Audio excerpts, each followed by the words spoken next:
I'm Whit Marrow, 71, and this is the first Thanksgiving without my wife. The table is set for 12, though we are only 6 this year. The silver reflects overhead lights that are too bright for a day like this.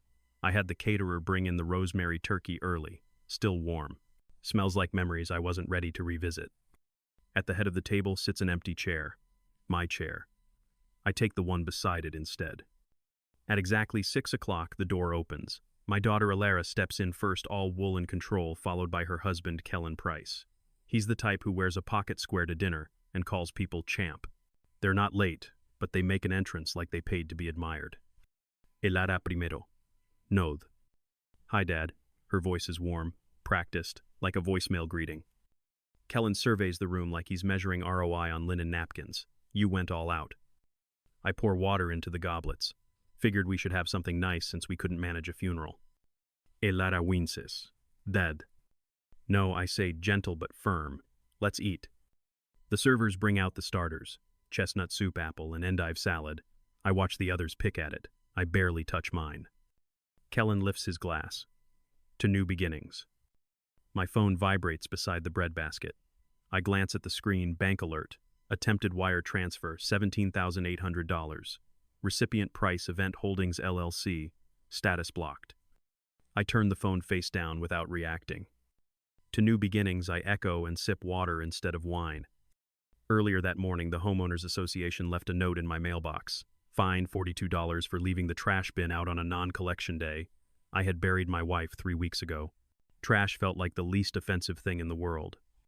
The HOA runs this community like it's the United Nations. The fine wasn't about sanitation, it was about control. Dad Alara says, trying again, I thought we agreed to keep tonight light. Light, I repeat. Like her casket at burial because only 2 people showed. Forks stall midair. Kellen clears his throat. There were complications. I nod, but not in agreement. Yes, there were. The console behind me beeps. Ring alert motion at the front door. Right on schedule. Excuse me, I say, and stand. Kellen frowns. Everything all right. I open the door myself. A man in a tailored blazer holding a slim leather case stands with a small nod. Evening, Mr. Marrow. Right on time, I reply. Come in. Elara, Kellen. This is Marcus. He's a mobile notary. There's a silence that thickens the room. What Alara asks. A notary, I repeat. He's here to witness a few documents. Kellen shifts in his chair. Is this necessary? Very, I say. Marcus takes a seat at the sideboard and begins to unpack a slim folder. The stamp, the seal, the signature log, all in pristine order. The servers pause uncertain before resuming with the main course. I place a small blue folder beside my plate. Inside is the codicil to my wife's original, will notarized and reviewed. Behind it, a letter to the bank outlining an escrow hold on all event-related disbursements, venue food servers until Monday morning at 9 o'clock pending my personal review. Kellen's voice sharpens. You escrowed dinner. I froze the payments, I correct. Let's call it quality control. This is ridiculous, he mutters. I agree, I reply calmly. But necessary. I turn to Alara. You'll also find an amended operating agreement for Marrow House LLC. Effective immediately, I hold 51% control as per the filing. Means I can pause any outgoing payment tied to the property, including tonight's. Kellen leans back in his chair, half laughing. You own your house through an LLC? Yes. Since your firm offered to optimize assets, I just followed the advice. Elara opens her mouth but says nothing. Marcus slides a single-page document toward me, a summary sheet of changes for review and signing. I skim it not because I need to, but because I want the moment to breathe. You're doing this in front of guests, Kellen asks. Who's the guest, I ask. Marcus clicks his pen. The sound is precise. I sign. Stamp, stamp. 1 copy for me, 1 for the bank. I pick up my phone and tap open the HOA message again. $42, I murmur. They really don't miss a beat. Kellen shifts. What's the point of all this? Wit. To remind, I say, who paid for the wine, the dinner, the roof. The servers bring in the turkey. Alara's eyes stay fixed on the folder. It's a bit dramatic, isn't it? She asks. I glance toward the empty chair beside me, the one that should have had a voice tonight. No, I say. What's dramatic is standing outside your father's house on the morning of your mother's funeral, laying a bouquet for a camera, and driving off before anyone sees you. She pales. Kellen stiffens.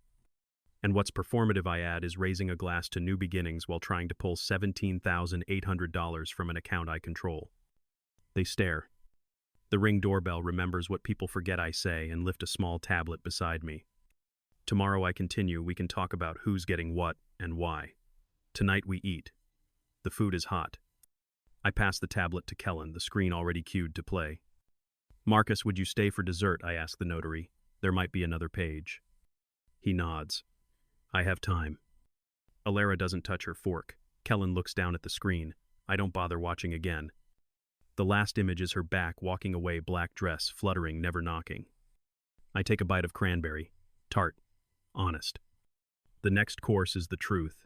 The turkey sits untouched. Silver gleams.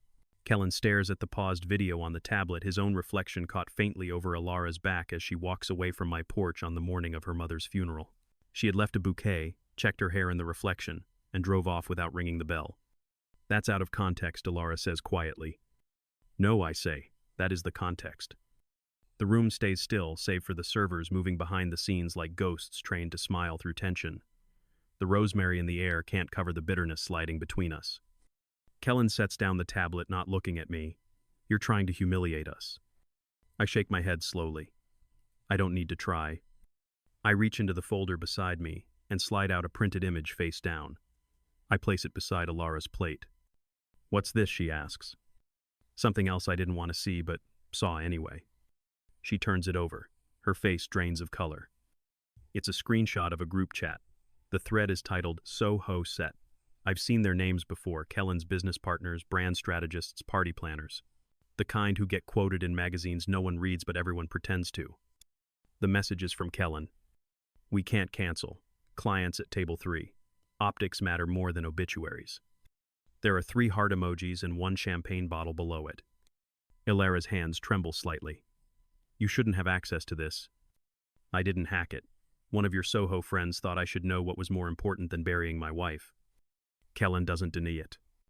I lean back in my chair, exhale through my nose. She raised you like you were her own.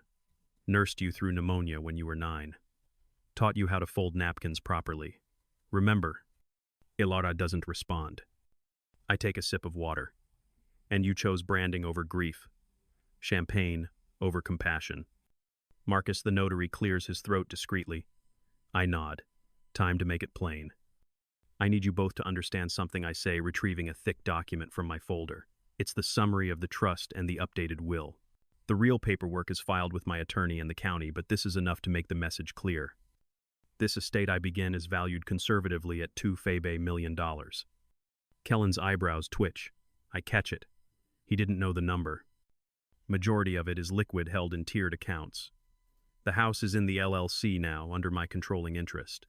All assets have been retitled for smooth transition to a set of charitable beneficiaries, specifically a children's literacy trust, a local oncology program, and an animal rescue. I pause. Let it settle. The words "not you" don't need to be said. Alara's voice breaks the silence. So you're cutting us out? I tilt my head slightly. No, not entirely. A codicil has been filed outlining a clause for reconsideration, conditional of course. Conditional on what Kellen asks, arms folded. I lean forward just enough. On basic decency, I say. He scoffs. The documents name no individuals, I continue. Only a stipulation.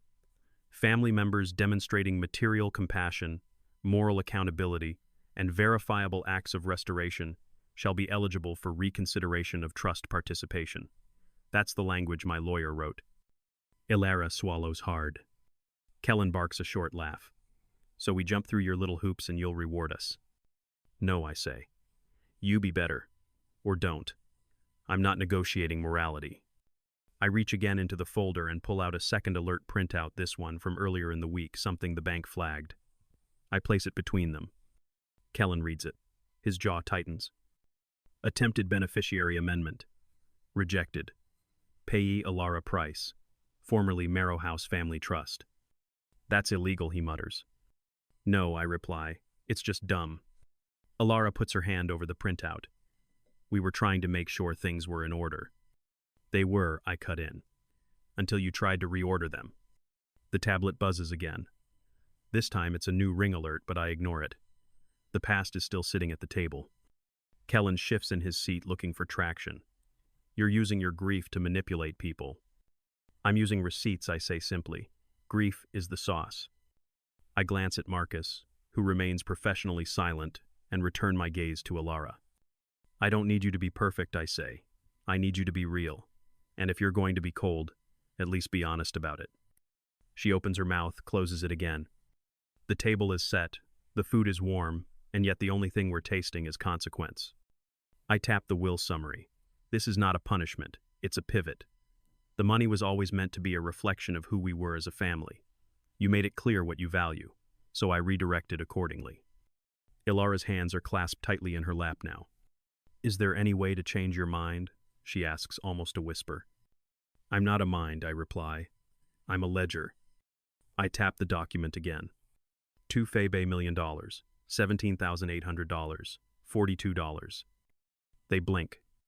Those numbers mean different things to different people. One of them meant more to you than your mother's last day. That's what I needed to know. I stand signaling the servers to resume. Dinner is served, I say. The money is not.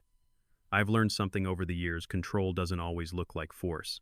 Sometimes it's just knowing when to press pause and watch who squirms. Kellen's still chewing on the last chapter of his mistake, but I've moved on to the next. The servers refill the wine. Alara stares into her glass as if the answers might be swirling in the sediment. Marcus, I say you have the agreement. The notary nods and hands over a sleek black binder. Inside, the manager amended operating agreement for Marrow House LLC. That's the shell company I built a few years back under Kellen's own advice, ironically. Marrow House LLC, I begin owns this property, has since 2018, originally structured for tax protection, but now restructured. I tap the page with my index finger. As of this morning, I hold 51% controlling interest, filed with the county clerk, notarized and recorded. Kellen snorts. So you think you can just freeze everything? I don't respond with words. I slide out a second document, a formal escrow directive addressed to Brookhaven Event Holdings, the catering group, the decor team, even the valet service. It's all covered. I didn't freeze everything, I say. Just this night. Until when? Until Monday morning, 9 o'clock sharp. The disbursement clause is flagged for service issue review. Kellen looks to Alara, but she won't meet his eyes. I hope you tip the servers, she mutters. I will, I say, privately, out of pocket. Tipping is for people, not institutions. There's a flicker of that old guilt in her expression, the kind I used to see when she forgot her lunchbox in 5th grade and didn't tell anyone. But the moment fades. She adjusts her bracelet instead. The tablet buzzes again. Another ring alert. I ignore it. Whatever's outside can wait. I lift a sealed envelope from the folder. This one is thick, official, filed with the county clerk this morning at 10:22 a.m. I slide it across the table toward them. What's this? Kellen asks. Quitclaim deed, I say. The guest cottage. Transferred this morning to Marrow House LLC. Clean title. Verified through a county clerk's search, no liens, no surprises. He flips the envelope but doesn't open it. His fingers tap against the table, agitation disguised as control. I thought we were going to convert that into a workspace, Alara says. We were, I answer. But then your husband tried to change trust beneficiaries without notifying me. I didn't, she blurts. Then someone using your name, did, I reply calmly. And that's not my problem anymore. Marcus quietly checks off a box on his notary form.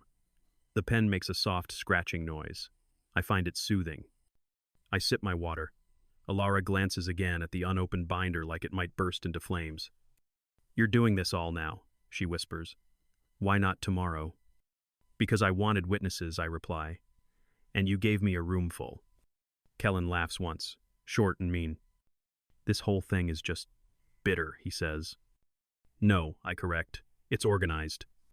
I reach into my pocket and pull out my phone, tap the app. A soft chime sounds in the foyer. What was that? Alara asks. The smart lock. Kellen sits upright. You changed the codes. Not yet, I say, but I will at midnight. Your access expires then. He pushes his chair back. You can't be serious. I can, and I am. Why? Because this isn't your house. It's property of Marrow House LLC, and I control 51%. You're locking us out of the family home. No, I say. I'm giving you time to decide if you're still family. That silences him. The servers bring out roasted root vegetables, cranberry sauce, and stuffing in heirloom china bowls. It's all very civilized. That's what makes it sting. Elara picks at her napkin. Her voice is smaller now. You said earlier something about conditional reconsideration. Is that true? Yes. What does that mean, really? I look at her. It means this isn't a door slamming shut. It's a door left ajar with conditions. What kind of conditions? Transparency, apology, accountability, proof of character over time. Kellen rolls his eyes. This is absurd. No, I say this is adult. He doesn't respond. I nod toward the window. Outside, the maple leaves shift in the porch light. Their rustling sounds like whispering. This place, I say, was built on second chances. Your mother gave me mine. I was not always the best man, Elara. She finally looks at me. I know. Then you know why I believe people can change, but not without owning the harm. A long silence follows. It's not comfortable, but it's necessary. I take a bite of stuffing, warm, perfectly salted. Then I say softly, this is the last holiday I host with ghosts in the room. Ilara's throat moves as she swallows back, something guilt or grief I can't tell. The ring camera pings again. I don't reach for it. Let the world knock. I'll open the door when it learns to knock back with respect. There's a special kind of silence that falls over a room after the truth's been served. Not the kind where people hold their breath. The kind where no one wants to breathe for fear of disturbing the evidence. We sat in that silence for a moment too long. Then Kellen broke it. You know this won't end well for you, he said, voice tight. You think you're in control, but it looks pathetic. Online people will say you're spiteful. A bitter old man clinging to leverage. I didn't flinch. The internet loves receipts, Kellen, and I've got plenty. He scoffed.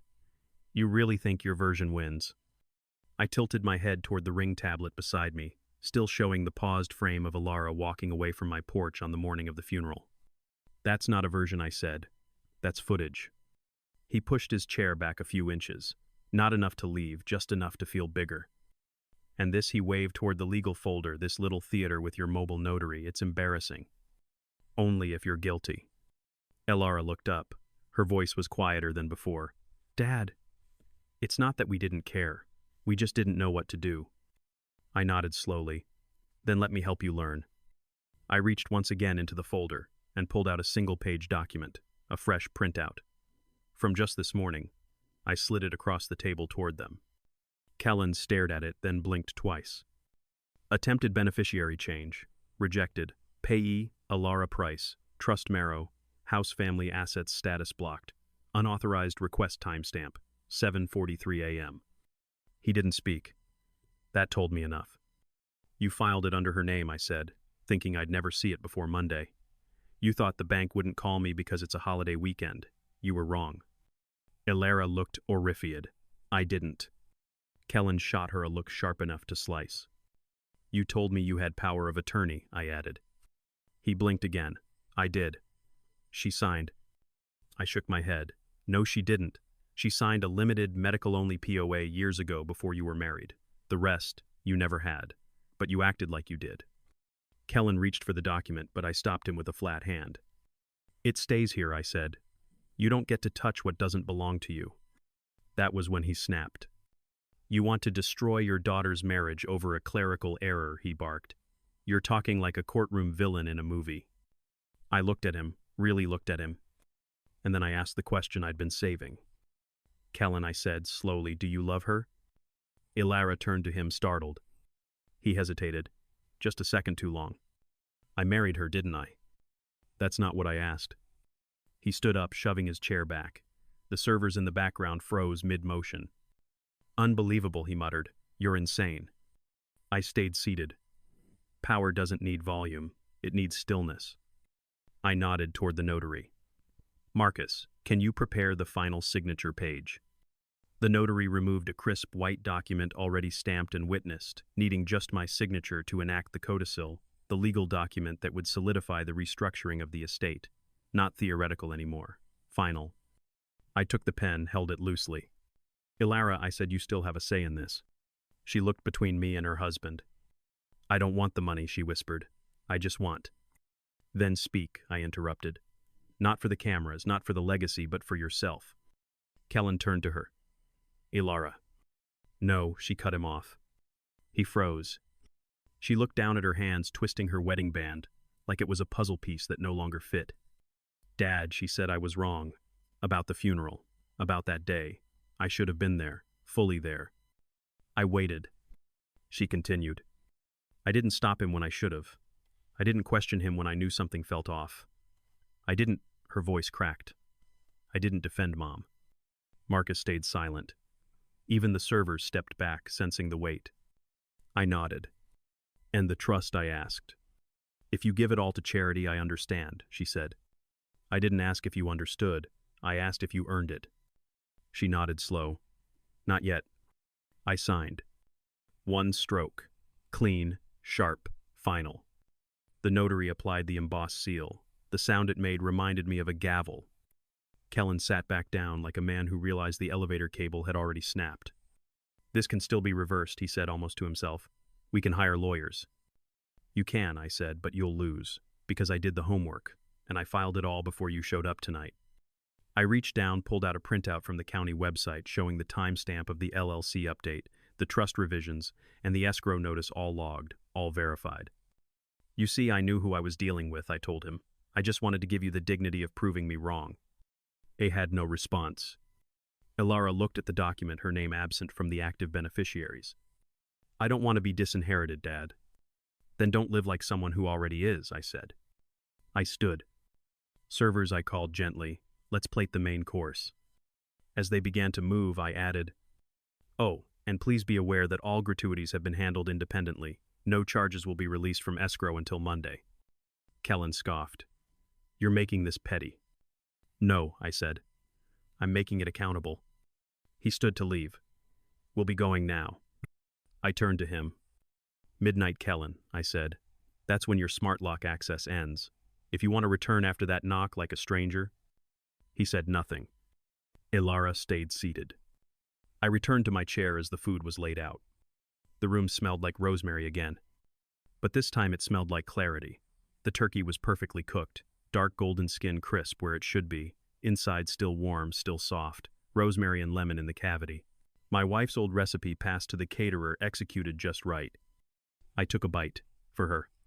Ilara sat across from me, motionless. Kellen had left the table. He wasn't gone, not yet, but his absence felt like something had finally shifted. I looked up. Eat. She blinked. I nodded toward the food. Before it gets cold. Her fork hesitated, then moved. A small piece. Chewed. Swallowed. I waited. Then I said I never expected perfection from you, Ilara. She set her fork down. You expected something better than this. Yes, because I raised you better than this. Her lips trembled. He lied to me. I know. I defended him. I know that too. I thought. She stopped shaking her head. I thought I had to choose. And now, I want to choose myself. That was the right answer. I reached for the blue folder once more and pulled out a thinner set of pages, not notarized, not filed, yet. This is a conditional reevaluation clause, I said. I wrote it with my attorney last week. It allows me to reintroduce you into the estate after 6 months of demonstrable change.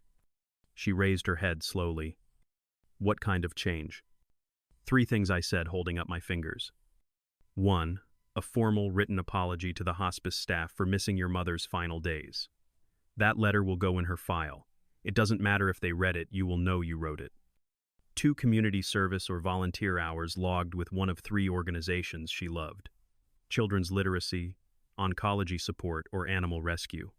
I'll accept proof from any of them. Minimum 50 hours. 3. You make that decision without your husband's involvement. No shared donations, no co-signed letters, just you. Ilara's throat worked to swallow the lump in it. That's the deal. That's the start. Her voice was barely audible. Would it be enough? No, I said gently, but it would be a beginning. She closed her eyes, nodded. I want to begin. The dining room felt a little less tight. I picked up my napkin, wiped my mouth. And I don't want him in this house after tonight. I understand. There are lines of decency, Alara. You crossed them. So did he. But at least one of you came back to look. Her eyes glistened. I didn't mention the rest. Not yet. That I had spoken to an attorney about filing a restraining notice through the LLC if Kellen tried to press legal claims. That the escrow would stay frozen through the weekend, and I would personally review every payment down to the busboy gratuity. She didn't need to hear those things. She needed space to stand up again. The notary sat quietly beside us, still as a stone, watching the legal edges of family crumble and reform. Marcus, I said, thank you for staying. He nodded. Of course. I think that'll be all for now. I'll file the codicil and amendment finalizations with the county Monday morning. Shall I notarize the clause document now, he asked. I shook my head. Not yet. She needs to earn the signature. He understood immediately. Very good, sir. As he packed his briefcase, I glanced at Alara. You remember the porch swing, I asked. Your mother loved that thing. She nodded. She used to sit out there with her tea watching the neighborhood dogs go by, waved at every one of them, never judged a single mutt. A small smile broke through the sadness in her face. She said kindness isn't something you earn, it's something you keep giving until someone finally accepts it. She really said that. I nodded. Every fall. Outside, the wind rustled through the trees. The Ring camera lit up with another motion. I didn't look this time. Alara wiped her eyes. What about the guest house? It stays under LLC protection for now. If your behavior changes, so can the deed, but not before. Understood. And your smart lock keycard will expire at midnight. I figured. You can visit, I said, as a guest, like anyone else. She took a breath. I'll earn my way back. I hope so. I pushed back from the table, stood slowly. My knees weren't what they used to be, but I still moved with purpose. The servers began clearing dishes quietly, their movements respectful. I walked toward the sideboard and retrieved a small sealed envelope. Inside was a personal gratuity envelope for the catering team, $200, in cash. The full event fee remained in escrow, but I didn't believe in punishing the working hands for a war fought between the suits. I handed it to the lead server. Thank you for keeping it steady. She smiled, nodded. Best dinner we've served all year, Mr. Marrow. I believed her. As the kitchen door closed behind them, I turned back to Alara. You want to know the real reason I waited until Thanksgiving to do this? I asked. She looked up. Because it's a day for reflection, and forgiveness, and boundaries. I thought it was for family. I nodded. Exactly. Which is why I had to be sure who that still was. She didn't reply. She didn't need to. Sometimes the quietest reply is the one you carry home with you. Alara found me on the back porch where the air was sharper and the wind carried no judgment. I was sitting on the old wooden bench, swing the one her mother used to favor. A tartan throw rested across my knees, not for the cold but out of habit. She didn't speak at first. Just stood there. Hands clasped, hair pulled back, looking older than 35 and younger than regret. Sit, I said. She did. The swing creaked gently as we moved. You remember that summer your mother made you repaint this bench, I asked. Alara smiled faintly. Because I chipped the finish when I used it as a stage. You said you were performing for squirrels. She chuckled. They were a good crowd. We sat a moment longer, letting the memory breathe. Then I turned serious. Alara, I said, you told me you want to make this right. She nodded. I do. Words are the first step, but they only matter if followed by measurable action. I understand. No, I said softly. You don't. Not yet, but you're going to. I pulled a folded sheet of paper from my inside coat pocket and handed it to her. It was a typed list of restitution steps written in plain language, bullet-pointed and firm. She read it in silence. 1. Write and submit a formal letter of apology to Street Hope Hospice. 2. Complete a minimum of 50 hours of volunteer work at either the Children's Literacy Program, the Oncology Clinic, or the Animal Shelter. Document hours. Get supervisor signatures. 3. Attend a family meeting with my attorney present in 3 months' time to review progress and determine trust reevaluation. 4. Maintain independent residency during this period, no cohabitation with Kellen Price. 5. Submit a reflection statement detailing what you've learned, what you regret, and what you intend to rebuild. She lowered the page. You're serious? I've never been more. She was quiet. Then, and if I do all of this, I'll amend the codicil. Put me back in. I'll consider it, fairly, but only if it's real. She frowned slightly. What if I mess up? You will, I said. That's part of it.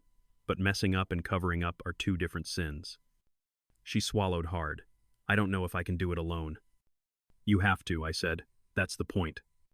Her eyes drifted to the horizon where lights from the other houses in the HOA community blinked through the trees. Neighbors, some of them likely checking next door as we spoke, gossiping over our evening. Will they know? Some already do. She nodded. Let them. I studied hair. There was a sharpness in her now, not defensive but formed, like metal that had finally gone through the fire. I took that as a good sign. Have you spoken to him? I asked. Kellen. I waited. She shook her head.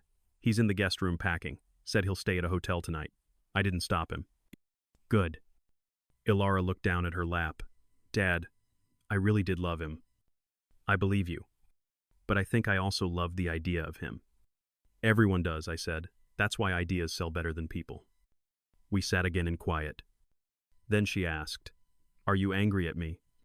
I shook my head. No. I'm disappointed. But more than that, I'm hopeful. Hopeful. You sat down. You listened. You didn't walk out when things got ugly. She took a deep breath. It got ugly because I let it. Yes. And now you'll find out if you can let it get better. From inside, I heard the soft mechanical whir of the smart lock panel engage. Midnight was close. The system had likely triggered the access expiration for Ilara's and Kellen's cards. She heard it too. It's done then, she asked. Yes, you're no longer residents. Not legally. You'll be on visitor status. And if I want to come back? You call, you knock, you earn the door again. Her eyes filled. She didn't cry. Instead, she folded the paper, tucked it into her purse, and said, I'll do the list. I hope you do. Will you watch? Only if you stop performing. That made her smile again. This time it reached the corners. As she stood to leave, she paused beside the swing. Mom would have been proud of you, she said. I looked straight ahead. I wish I hadn't needed to become someone she'd be proud of after she left. She rested a hand briefly on my shoulder, then turned and walked inside. I stayed. The swing creaked. Somewhere in the distance a dog barked. The porch light flickered once, then steadied. The Ring camera caught it all. He lit it. Some stories need witnesses. The digital chime went off at exactly 12 o'clock midnight. A clean tone, not angry, not loud, just final. That's how the smart lock lets me know someone's keycard access has expired. It does not scream. It simply closes. I glanced at the screen mounted near the stairs. 2 cards revoked. Ilara Price. Kellen Price. Access level resident guest. And with that, the last cord was cut. I stood in the dark hallway for a moment, just letting it happen. Not to gloat, just to witness. Some moments you don't record for proof. You hold them quietly, because you earned them. Down the streetlights from other houses in Brookhaven glowed through bay windows. Most folks had already gone to bed, bellies full of wine and pie. But next door never sleeps. The HOA's community thread had a fresh post. Someone named Marcia, probably the lady with the plastic deer in her yard, had written, Loud voices around Ashbury Lane around 8 p.m. Hope everyone's okay. And please remember trash day changed this week due to the holiday. HOA will issue reminders tomorrow. I smiled.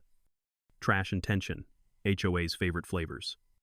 Below the post, someone commented, That guy on the corner with the big wreath looked mad. Under that, someone else added, Probably forgot to tip the servers. Brookhaven is many things. Private is not one of them. I returned to the dining room. Most of the dishes had been cleared. The room still smelled faintly of cloves and wine. Ilara stood by the fireplace, coat draped over her arm. She looked at me. They revoked my access. I nodded, at midnight, as planned. She didn't argue. Instead, she pulled out her phone. I sent 3 emails just now, she said. One to the literacy program, one to the oncology center, and one to the animal shelter. I requested meetings next week. I'll show you their replies when I get them. I raised an eyebrow. Before or after they're copied to your social media? I'm not posting anything, she said. Not one word. This isn't about anyone watching. It's about the mirror. That was a good answer. Good, I said. And Kellen, he's booked a hotel through Sunday. You want me to verify that? No, she said. He left the booking email open on purpose, hoping I'd chase after him. Will you? She shook her head. He doesn't like to lose. But I'm starting to realize he never liked to grow. I poured myself a splash of tea, now lukewarm. No need to reheat it. The night was winding down. You can come by tomorrow, I said, if you'd like to talk more. But you'll have to buzz like a visitor. She smiled a little sadly. I think I'll start with the animal shelter. They have a lot of barkers. You'll fit in. That made her laugh small and real. She moved toward the door. I followed slowly, watching her movements. She walked lighter than earlier. No heels now, just flats and fatigue. At the door she turned. Can I say something without it counting against me? I nodded. She looked me in the eyes. You were right. That sentence did more than any legal document could. I opened the door for her. The night air was cool. Her car sat quiet in the driveway. She stepped out, paused once at the gate, and looked back. Happy Thanksgiving, Dad. You too, kid. I closed the door. The lock clicked behind me. I returned to the dining room one last time, gathered the leftover documents, the codicil, the will, the trust summary, all signed, all secure. I placed them back into the blue folder and slid it into the locked drawer of the secretary desk. I set a small note on top. Do not open until earned. In the kitchen, the caterers had left a sealed box labeled, for Mr. Marrow. Inside was a slice of pumpkin pie and a handwritten thank you card. Thank you for treating our team with dignity. You reminded us that kindness still pays. Signed by the head chef. I sat at the table alone and ate the pie. No music, no voices, just the clean sweetness of something earned. Upstairs, the system pinged again. Escrow pending disbursement, hold remains active, release date Monday 9 a.m., pending review. I let it sit. Money, like forgiveness, should not be rushed. As I turned off the lights one by one, I walked past the ring console and watched the final clip of the night. It wasn't Alara this time. It was me, stepping onto the porch, holding the door open for my daughter. There was no audio, no narration. Just a father doing what he needed to do after doing what he had to. Sunday passed quietly. I raked the leaves in the front yard. The sun was sharp but not cruel. Neighbors walked dogs. A boy in a red hoodie rode his bike past my driveway 4 times before working up the courage to ask if he could pet my mailbox lion. Yes, I told him. Just don't feed it HOA complaints. He laughed. So did I. By Monday morning, I had forgotten it was the day when all escrow-held payments would unlock. The system pinged at 8:59 a.m., just 1 minute early. Escrow hold ends in 60 seconds. Review required. I sipped my coffee. No rush. At 9 o'clock exactly, I opened the tablet and reviewed the pending line items. Each one labeled service quality verified, ready to release. I hovered over the button, paused, then let it sit. I turned instead to my front porch because at 9:01 I heard a knock. Not the digital chime of a smart lock, not a phone call, a real knock. I opened the door to find Alara standing there. She held a manila envelope in one hand and in the other a bag of groceries. Coffee, she asked. Already brewed, I replied, but I'll take the groceries. We sat at the kitchen island. She passed me the envelope. Inside were 3 stapled documents. The first, a signed volunteer log from Willow Street Animal Shelter, showing 26 completed hours across cleaning, dog walking, and laundry. Second, an email printout from a literacy center confirming orientation scheduled for that Thursday. Third, a copy of the apology letter addressed to the hospice where her mother had spent her final days, short, unadorned, just honest. I'm not done yet, she said, but I figured it was time to show my work. I nodded. It island. She pulled out a 4th sheet of paper, this one handwritten. A reflection statement. 4 paragraphs. She read it aloud. It wasn't poetic. It didn't try to be clever. It just said what needed to be said. That she had betrayed trust not out of malice but out of neglect. That she understood silence can be as loud as cruelty. That she missed her mother every day even though she didn't earn the right to say it aloud. And that redemption should never be assumed, it should be built. When she finished, she folded it once, placed it beside her tea, and waited. "You want to know if that's enough?" I asked. She nodded. I tapped the envelope. "This shows action, not just promises." "I didn't do it for the money," she said. "I know," I replied. "Because if you had, you'd have posted it on social media with a soft filter and a call to donate." She gave a small smile. I took a long breath. "You asked me once," I said, "if you could still be part of the trust. You've started earning the right to ask that again." "But not an answer yet," she said. "No," I agreed. "Because legacy isn't a reward, it's a mirror." She didn't press me. That was progress too. "Do you want to see what Mom wrote me?" once she asked suddenly. I raised an eyebrow. "She left a note in a cookbook. I found it last night." She pulled it from her coat pocket. Faded ink on yellowed paper. It read, "Ilara, don't marry someone who treats love like strategy. Don't become someone who treats kindness like currency. When in doubt, make soup." I blinked, then laughed. That sounds exactly like her. She wrote it next to a lentil stew recipe. That also sounds like her.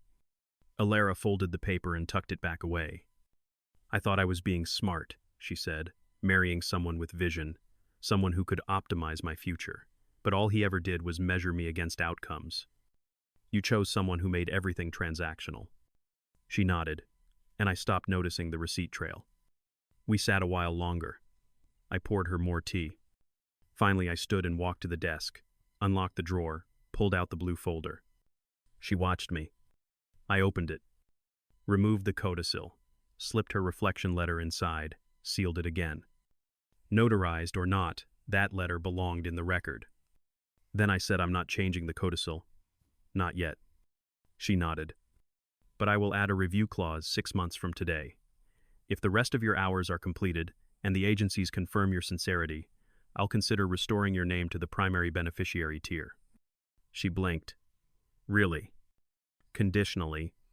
"What's the condition?" "That you keep showing up." She reached across the table, took my hand. "Thank you," she whispered. I squeezed it once. "Don't thank me. Prove me right." We finished our tea. As she got up to leave, I walked her to the door. This time, I unlocked it before she reached for the knob. Outside, the sun had warmed the porch swing. The wind wasn't as sharp anymore. Before she stepped out, I said one last thing. "I don't chase heirs, Ilara. I vet them." She paused. "And I meant what I said that night," I added. "Love is unconditional. Inheritance isn't." She smiled through tears, nodded, and left. I watched her walk to her car, not rush, not glance back for approval. Just walk upright and still. The Ring camera caught the whole thing. And for once I was glad. Because some exits deserve to be remembered.